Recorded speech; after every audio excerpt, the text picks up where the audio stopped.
में अपनी आवाज़ देकर हमारे बचपन को यादगार बनाया है। मुझे पहले वाला ज्यादा पसंद था। ओमनीट्रिक्स 30 सेकंड्स में अपने आप फटेगा। कमांड कोड 000 फट जाओ 0। फटने का सीक्वेंस पूरा हुआ और प्रक्रिया शुरू। हे, वो ड्रैगन याद है जो असल में एक एलियन था जिसका ट्रांसलेटर खराब हो गया था? हमारे प्लम्बर्स बैजेस हर भाषा को ट्रांसलेट कर सकते हैं। चलो आजमा कर देखते हैं। आज भी तुमने मेरे काम में टांग अड़ाई है, अब तो मैं बदला लेकर ही रहूंगा। अब मैं लोहे की ताकत को भी खुद में सोख सकता हूँ, यानी मेरे आगे तुम्हारी एक नहीं चलेगी। डिनर टाइम, मैरिनेटेड मील वर्म्स।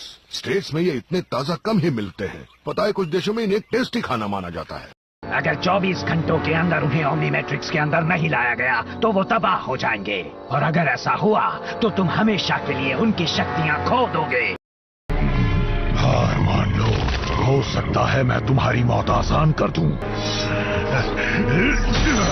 मैं जीत गया, लो मेरा इनाम।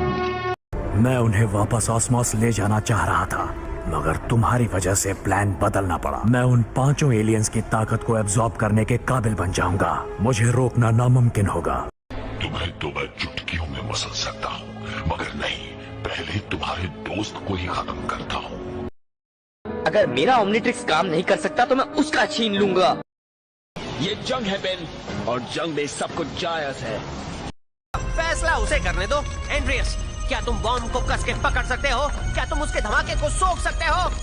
अब बात करते हैं एलियंस की, तो मोस्ट ऑफ सारे एलियंस को संकेत माथुरे ने ही डब किया है। सिर्फ कुछ एक एलियंस को वल्लभ भिंगारी ने डब किया है। तो अब आप सोच रहे होंगे कि एक ही डबिंग आर्टिस्ट इतने सारे एलियंस को कैसे डब करता होगा। तो इसका सिंपल जवाब है मॉड्यूलेशन। डबिंग आर्टिस्ट की जो आवाज़ है उनकी पिच बदल कर मॉड्यूलेट करके अलग अलग एलियंस को डब किया जाता है।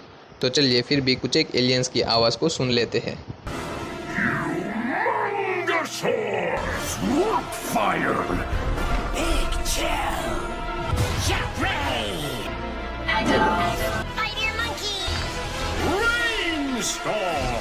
अब इस कार्टून सीरीज़ में और भी कई सारे कैरेक्टर्स थे, जैसे कि प्रोफेसर पैराडॉक्स को आवाज़ दी है मयूर व्यास ने, बेन 10,000 को संकेत माथुरे ने, चार्म कास्टर को सुएला शर्मा ने, डॉक्टर एनिमो को वल्लभ भिंगारी ने, साइफोन को राजेश कावा ने और प्लम्बर्स को वल्लभ भिंगारी ने।